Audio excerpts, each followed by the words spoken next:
Hello and welcome to Wayscan, the international DX program from Adventist World Radio. Researched and written by Adrian Peterson in Indianapolis and produced in the studios of WRMI Shortwave in Miami, Florida. I'm Jeff White. This is our last edition of Wayscan for 2012. Happy New Year, everyone. Today, radio broadcasting in Sri Lanka after the war, and our Indian DX report.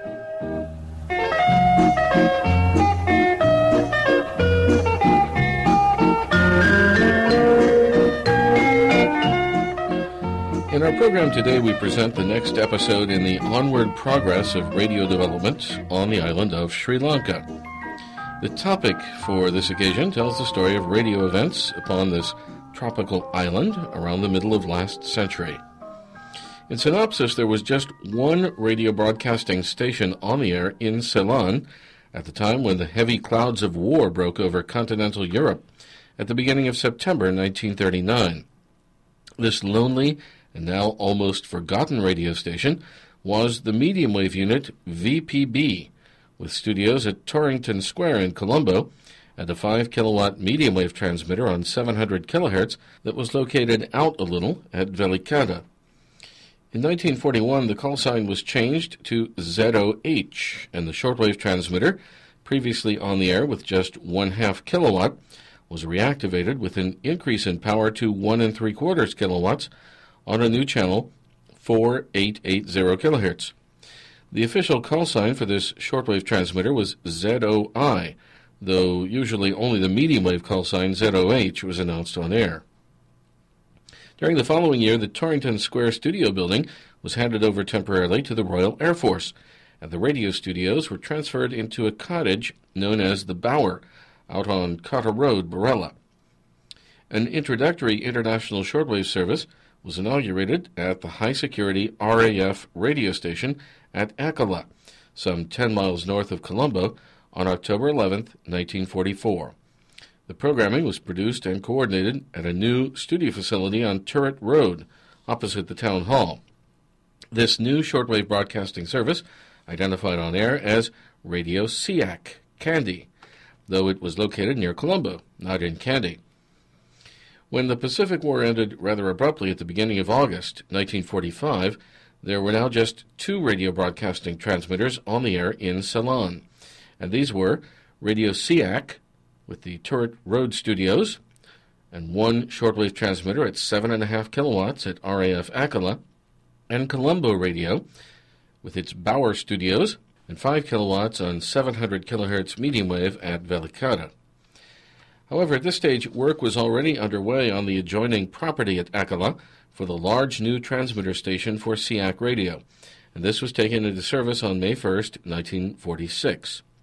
Initially, there were just 2 transmitters at SEAC Akala, a 7.5 kilowatt RCA unit, and a large 100 kilowatt Marconi unit.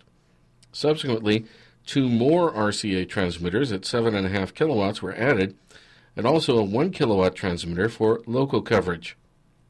The usage of the RAF radio transmitting station was phased out when the SEAC station was activated, and the 7.5 kilowatt RCA transmitter was reinstalled in the new adjoining building.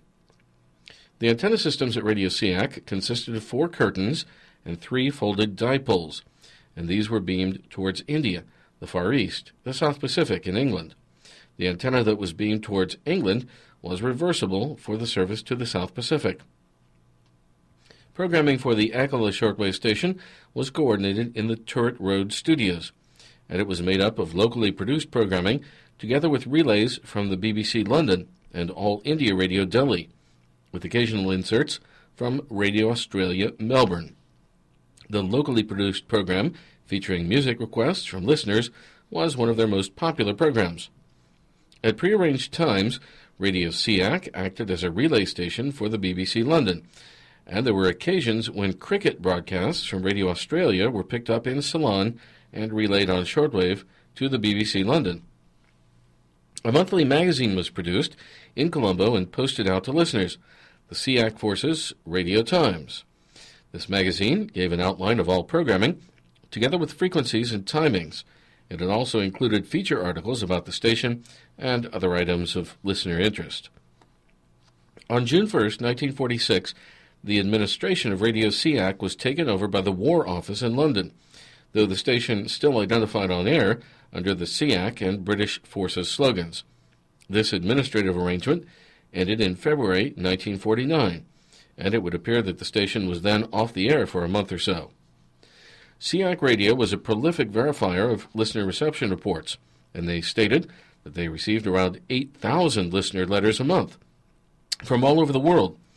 Their QSL card was sort of squarish, with a phoenix bird arising out of the ashes printed in black on a white card. Beginning in April 1949, the station was taken over by the BBC as a relay station, during the interim period in which a massive facility was under construction near Tebrau in Malaysia.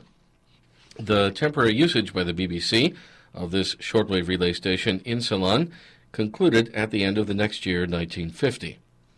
The BBC also installed a new medium wave transmitter at Velicata for the relay of BBC programming to the Colombo area. This station, Zero J, was inaugurated apparently around April 1949, and it was on the air with 10 kilowatts on 920 kilohertz. However, during this interim period, a new commercial service was introduced on shortwave in Ceylon on September 30th, 1950. That's the story on the next occasion, when we take another look at the radio story on this island, the gem in the Indian Ocean.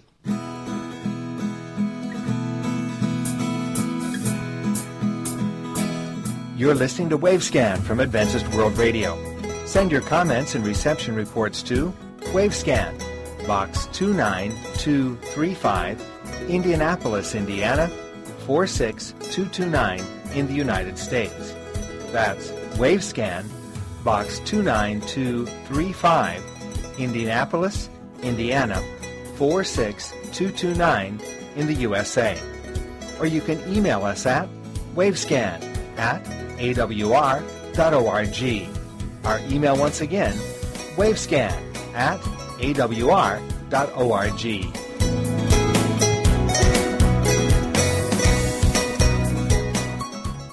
In our Ancient DX report for the year 1902, we report the comment of a radio historian who stated that the Navy in each major country of the world was now involved in studying and experimenting with wireless. We might also add that wireless was on the air experimentally in many different countries throughout the world during the year 1902, in Europe, North America, Africa, Asia, and the South Pacific. During this particular year under review, the Japanese Navy established 2 experimental wireless stations, one in Tokyo and the other in Yokosuka, as the first wireless stations in Asia. The Marconi Company established 2 wireless stations in Africa, one in the Congo and another in Angola, and these were the first wireless stations in that continent. Marconi himself was involved with further experimental transmissions from ships on the Philadelphia in the Atlantic at a distance of 2,099 miles from the Poldhu station, and on the Kohinoor for the benefit of the assembled governors from the various colonies in the British Empire. The tests from Poldhu to the Philadelphia were radiated on 820 kilohertz medium wave. Marconi was also involved with test transmissions on board the Italian Navy vessel Carlo Alberto, and these experiments took place in the Mediterranean, off the coast of European Russia, and in the Atlantic. In fact, at one stage, Marconi was granted the exclusive usage of the Carlo Alberto, almost as though it was his own mobile experimental wireless station. Both France and Spain established land-based wireless stations on an experimental basis during the year 1902. The French stations were established on Ushant Island, just off the western edge of France, and the mainland station was at Brest, 50 miles distant. The Spanish stations were located at Cabo de la Nao and Cabo Pelado, both on the Mediterranean coastline. Over in the United States, the Marconi Company rebuilt the antenna system at their Wellfleet station, CC, that had been destroyed in a windstorm at the end of November in the previous year, 1901. In August, the Marconi Company also took out a lease on the Jacobs property at Fire Island, just off the coast of Long Island, for the purpose of establishing what became known as the Babylon Wireless Station. Also during the year 1902, Lee DeForest constructed a wireless station on the roof of the Cheeseboro building in New York City, and a companion station on the Hotel Castleton on nearby Staten Island. This Staten Island station is recognized as the world's first wireless radio station ever built on the premises of a hotel. DeForest also obtained land near the Montauk Lighthouse, right at the Atlantic end of Long Island, for the installation of a wireless station. In the meantime, the Canadian-born Reginald Fessenden was also busy on the experimental wireless scene in the United States. On April 19th, he gave a public demonstration of his wireless equipment to several government officials, including Army and Navy personnel, on Roanoke Island, North Carolina. Soon afterwards, he transferred the equipment to another location, this time to Old Point Comfort in Virginia. Right at the end of the year, Fessenden was awarded a patent for the transmission of voice messages by wireless. During the summer, Archie Collins conducted voice transmissions between ship and shore. The two small ships involved in this experimentation were the John G. McCullough and the Ridgewood, both owned by the extensive Erie Railroad system. Interestingly, there was also a series of voice transmissions over on the west coast of the United States. Young Francis McCarty successfully transmitted experimental voice messages in the famous Golden Gate Park to his brother Ignatius on the other side of Stowe Lake. During this same era, 3 young men in New Zealand conducted their own successful wireless experiments. James Logan sent Morse code signals across Wellington Harbor at the bottom of the North Island. A Mr. W.P. Huggins sent Morse code signals across a short distance at Timaru in the middle of the eastern coast of the South Island. And Joe Passmore, at the age of 17, sent Morse wireless messages in Dunedin at the bottom of the South Island. It was during the year 1902 that extensive building work was accomplished for a huge new Marconi station near Sydney in Nova Scotia, Canada.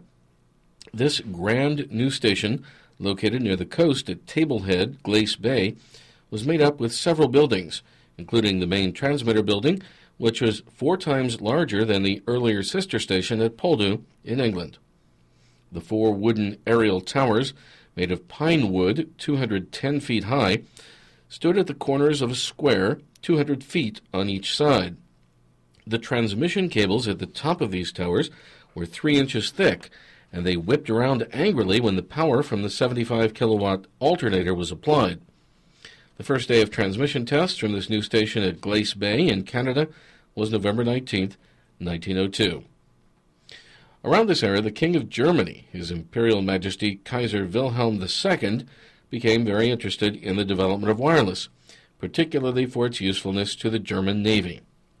It is stated that a contingent of personnel from a German Navy ship at berth in Sydney Harbor, Nova Scotia, in Canada, made their way to the new Marconi wireless station at Tablehead, Glace Bay.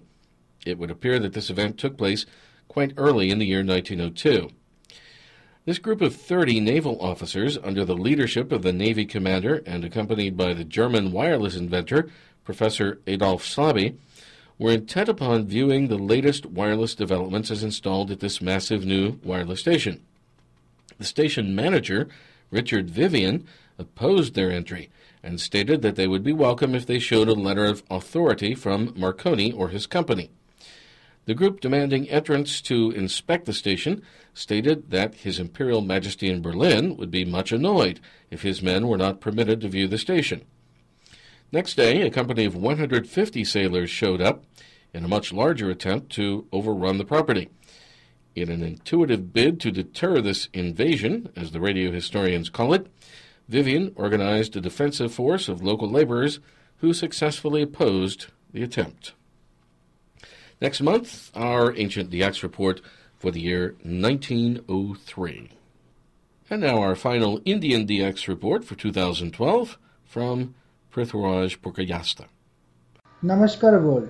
At the beginning of this edition of Indian DX report, I would like to wish you all Merry Christmas and a Happy New Year 2013.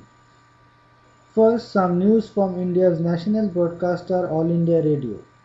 Recently, AIR Aizawl station from Northeast Indian state Mizoram was heard again on shortwave 5050 kHz between 0 to 30 and 0330 UTC after a long gap.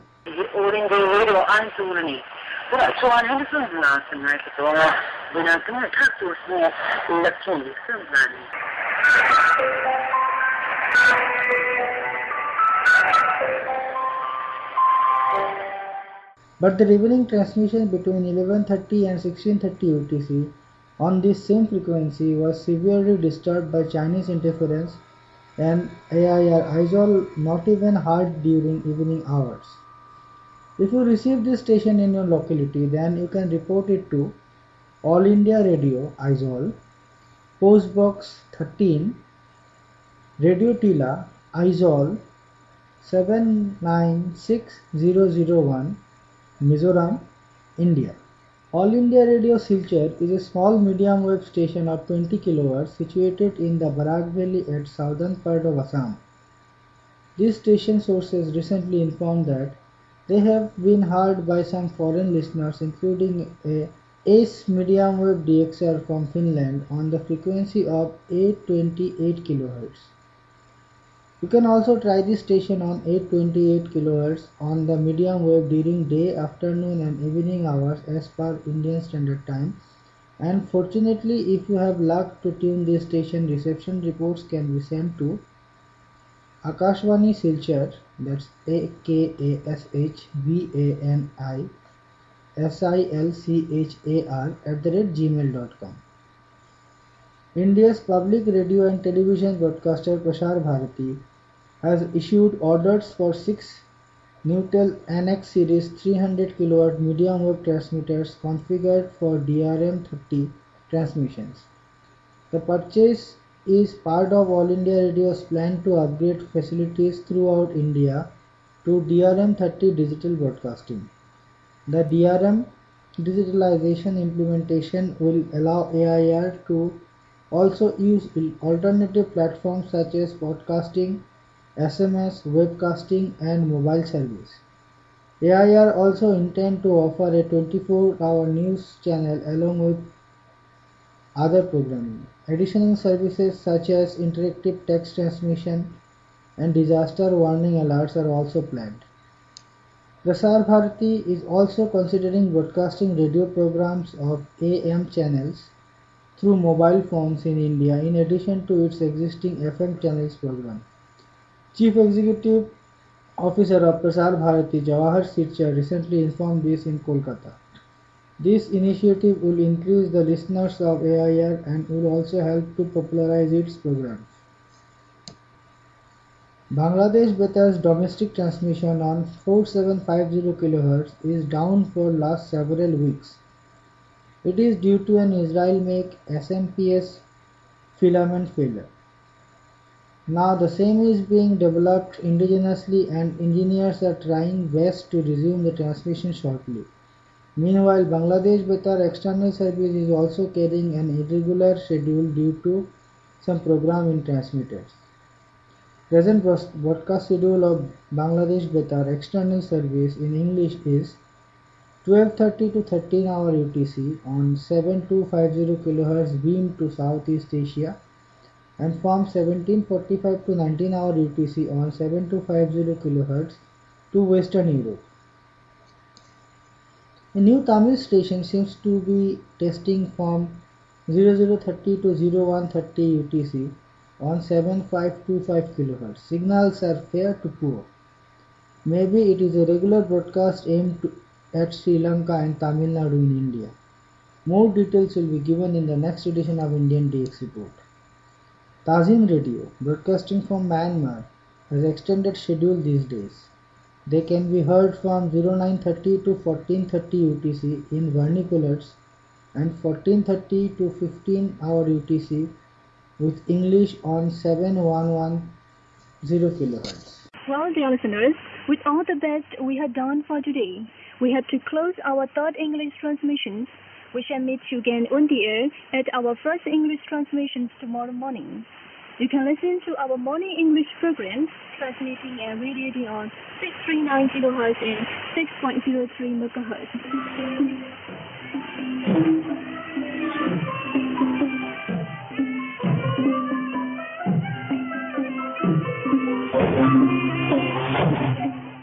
Radio Hargeisa from Somaliland these days coming with good reception from 15-hour to 19-hour UTC on 7120 kHz. They also have news in English at 1322 UTC daily. Some DXers from different parts of the world, including India, have reported about successfully QSLing this station. RTM Malaysia, YFM and Sarawak FM transmitting from Kazang in eastern Malaysia are being successfully QSLed by some DXers from South and Southeast Asia. You can try YFM on 11685 kHz and Sarawak FM on 9835 kHz between 01 to 03 UTC.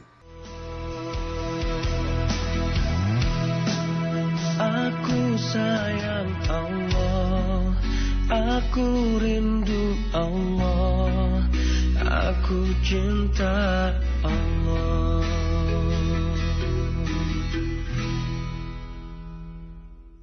Sarawak FM, Radio Malaysia, Sarawak.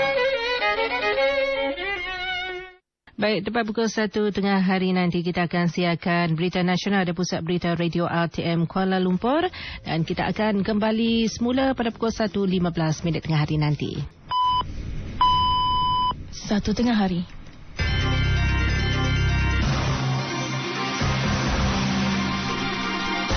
Assalamualaikum dan salam satu Malaysia. Bersama saya Nurul Asmawati Harun dalam Berita Nasional RTM. Sehari berita utama. Northern winter months are always good for long-distance, low-frequency propagation in South Asia. Some of the seasonal stations are Radio Havana Cuba on 6000 kHz with English at 01 UTC.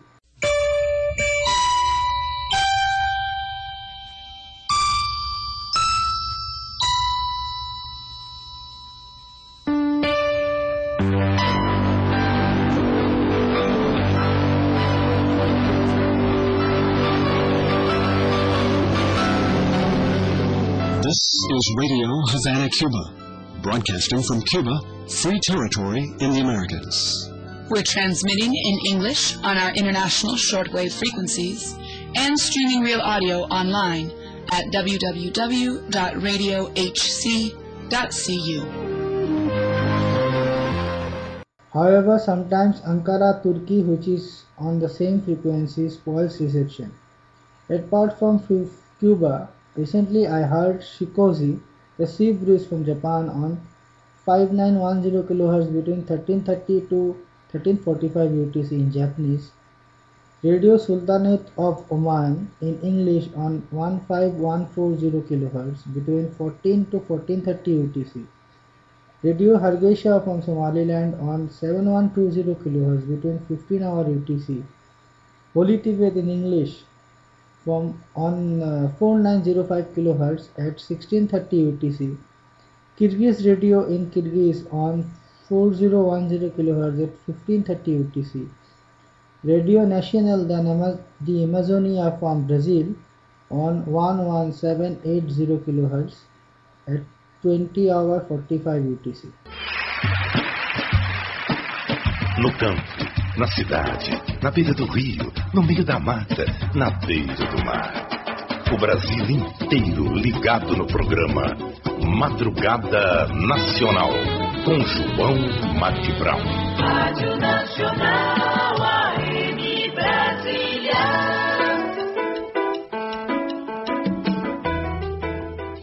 And with this, we came to the end of this edition of Indian DX Report.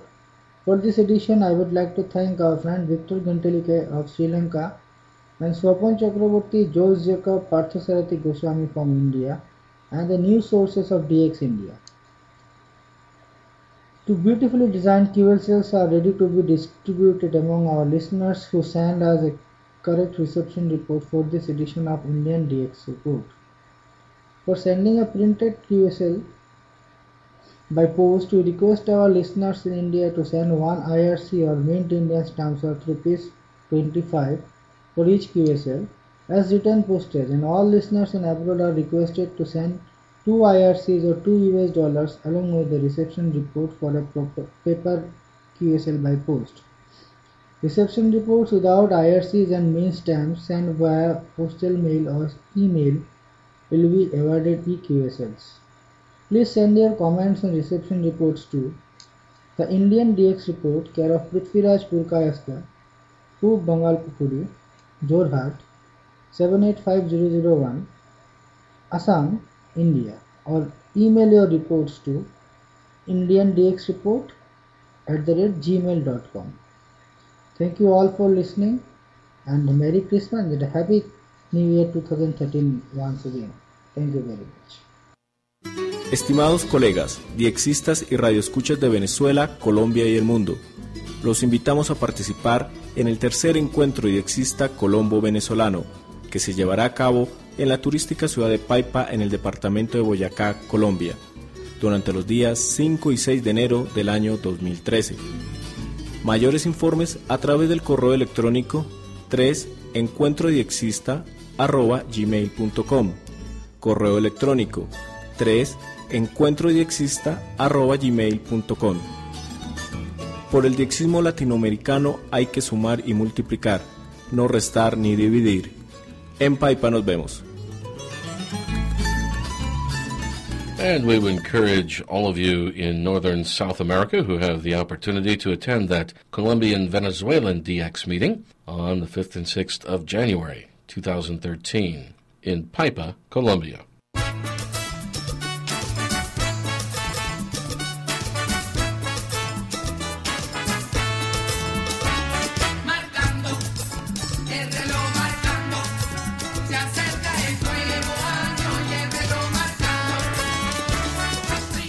And we end today's edition of Wavescan with some New Year music. This is a song called A Brindar by Daisy Celia, a Cuban-American singer here in Miami. Thanks for listening to Wavescan, the weekly DX program from Adventist World Radio, researched and written by Dr. Adrian Peterson in Indianapolis, Indiana. During the coming year of 2013, we would like to encourage the usage of shortwave radio broadcasting and listening in the continent of Africa. And throughout the year, we are planning to present many interesting topics about the radio scene in Africa. Next week, our opening topic will be the story of the BBC relay stations in the two Congos. We'll also talk about radio broadcasting and listening in Liberia, and we'll have our Japan DX report. A reminder that we have two QSL cards available for your reports on this program, one from AWR, another from WRMI. You can send your reception reports to Wavescan, Box 29235, Indianapolis, Indiana, 46229, USA. That's Wavescan, Box 29235, Indianapolis, Indiana, 46229, USA. Our email address is wavescan@awr.org. That's wavescan@awr.org.